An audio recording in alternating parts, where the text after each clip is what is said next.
we left off, Littlefoot and his friends were, of course, at a chasm, as they always are. And oh my god, how are they ever going to get across? I swear to goodness.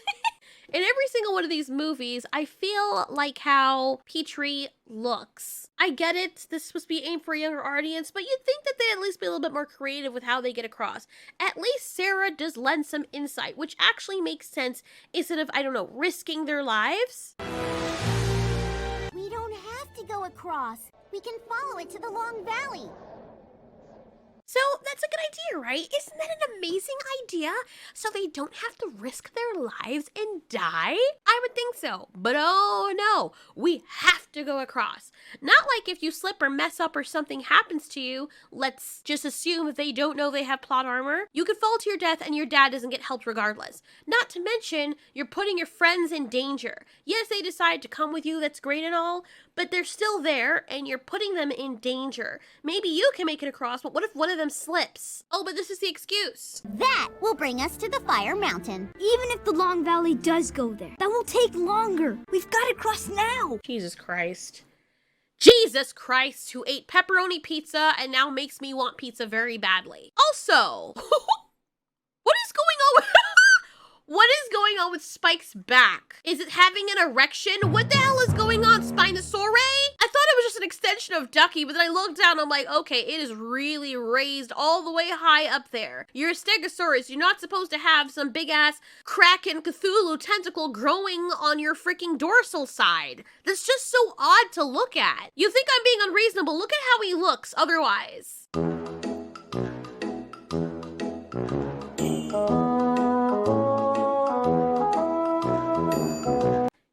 In every single one of the movies, I know how they're supposed to be. I know stuff is weird with them, but Spike, he has never had his middle section be higher than his Stegosaurus plates. And here it just looks like we got an extra spoon serving whatever the hell is going on here. Let me know when you find the way.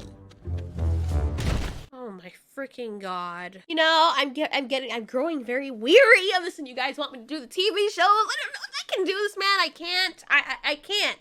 This is so freaking dumb. Like, I understand if it's like a running gag or something, and they kind of make light of it, because that's what I would do in my stories. I would make light of it, because it would just get tiring after a while. But this is every freaking single time. I mean, every time it's a tree. Every time. And the tree never once falls and is not the same. Oh my god. Hold on a minute. I have to see something because I'm petty. Okay, it's kind of hard to see the depth right here, but let's look at the establishing shot we got of this place. That's the establishing shot that we have of this place. Now, I don't know about y'all. Let's just assume, okay, at least they put the tree there this time. At least they had the knowledge and common sense to put the tree there at this time. But call me crazy. Even if that tree did fit, if it tapers to a thin point all the way at the end, I don't think it would hold their weight or even hold its own weight against both sides. All right, this is about the size of the tree. I decided to take a picture of it just for scale. It's not exactly the same size, but it's pretty spot on. And you can tell when I match it up with the environment. Now here's a tree on its side. I know it's hard to see this because you can't see anything before it, but imagine dropping this tree down so it's now forming a gap at its root. Look at how the tip of this tree, how it tapers. See how thin it is? And it would have to make it exactly on that tip for it to not completely fall off. Not to mention when it falls, it doesn't just fall, it can roll as well. And the roots are very weak, so that's the tree bending under the weight of all of them crossing by its roots, but also by the tip of the branches. Not to mention, it can roll off. It would have to still be stuck up here and land directly on here for it to work and not roll. But yet the problem is the top of the tree is so freaking thin that if you look at the size of the dinosaurs, if they're all walking across, which they often do together, you're risking snapping the darn thing if it doesn't already have some snappage from falling towards a rock. And even if it is good enough, that is so freaking dangerous. It would have made more sense if you had a way to get to the other side without putting yourself in danger to just walk the long way. Half of their adventures were Littlefoot's like, we don't have time. They end up stopping and doing the stupidest things to waste a whole bunch of time regardless. So it doesn't even really matter if they had taken the other way or not. Littlefoot is the epitome of freaking Darwin Award. Okay, so first of all, this tree is very rooted. Like, its roots are all up in that ground. They're having a Netflix session with how far below these roots are inside this groundage. So it's not a dead tree. Nobody should be able to pick up that tree. That's not the only thing that's an issue here. Littlefoot sees Sarah standing up against it. She is leaning up against it. Bitch, even if you were strong enough and you really believe that tree was gonna fall over, Sarah is still leaned up against it. You would have taken her with the tree would have taken her with it, and could have possibly killed her and put her over into the cliff. Is that what people are teaching children now? That if somebody's leaned up against something, you push while they're on it, you don't say excuse me so they don't get hurt? Oh my, I'm already stressed. I'm already stressed with this is like the fourth part and I'm already stressed and I feel like quitting. It's so dumb. There goes the stupid Cartoon Network sound effects again. Bullshit. Bullshit. Look how hard he's pushing it here. Look how the roots aren't moving. And then Sarah hits it, and right after she hits it, it's still there, and then it manages to stop.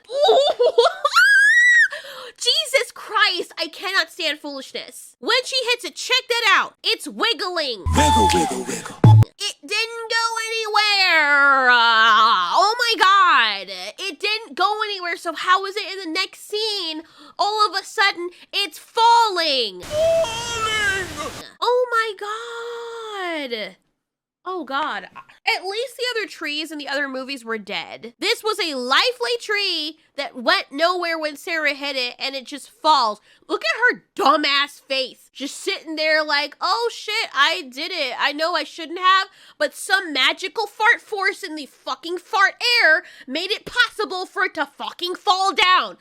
Oh my God, I can't. I need a break. I know you guys want this in parts and I don't want to just go away right now because it's going to make the video very short, but this is really, really hard for me to watch. I'm not even trying to be funny. It's really hard for me to watch because the lack of creativity and the nonsensicalness, I don't know if they're doing this on purpose. It feels like an asylum movie if it was a cartoon. If the movies were already made like this, I could understand, but we're coming from Land Before Time 1 and 2 and 3 that were kind of okay. The characters were the things we had to worry most about. But then, oh my God, bro. I feel like I'm watching a segment on one of those old reruns from Cartoon Network or something. We've seen Sarah hit things and she can barely ever hit those because she's still growing. Yet a tree that is nowhere near dead and rooted completely in the ground, like a tampon stuck sideways inside someone. How is it? Like, how is it that that can even move with her hitting it like that? One hit would, I can understand if she was pushing it with all her force or her dad was trying to uproot it. You have other dinosaurs that are like 5 times, 10 times her size that can't even move a tree like that, or it takes a lot of force for them to uproot it while they're pushing it constantly.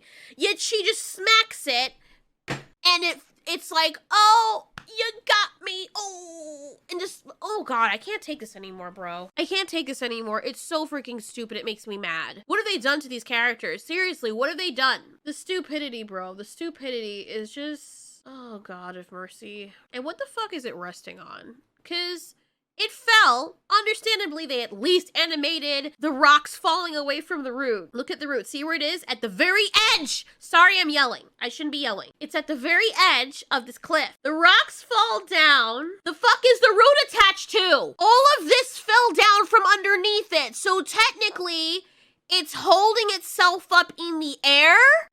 Okay, I thought I could. I can't. I'm done. That's enough for now. I'll come back tomorrow. I can't.